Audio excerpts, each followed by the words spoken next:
Hello guys, it's Genevieve Tabili Norman. Guys, hindi pa naman ano dito sa amin, summer.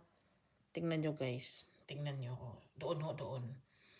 Hindi pa yan summer guys, hindi pa yan summer. It's spring. Teka muna, ano ba yung Swedish sa spring? Kung hindi ako nakakamali,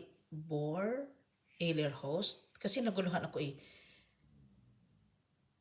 Parang bore ata sa Swedish term, parang bore.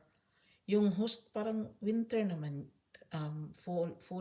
autumn naman siguro yung host. Ano kasi dito guys, yung mga language, yung mga words, lahat kasi hindi mo maintindihan guys. Hindi mo maintindihan overall. Ito na ata ang nation na wala nang pinakamahirap sa pagkatao nila.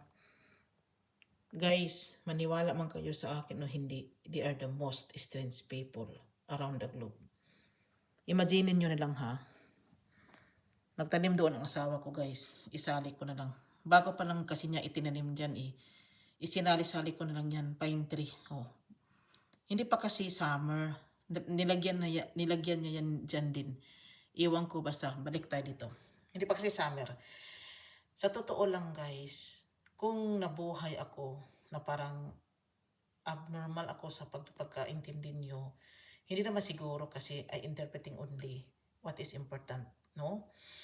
Pero maniwala man kayo sa akin o hindi, para na kaming mga patay dito, hindi na kami nabubuhay.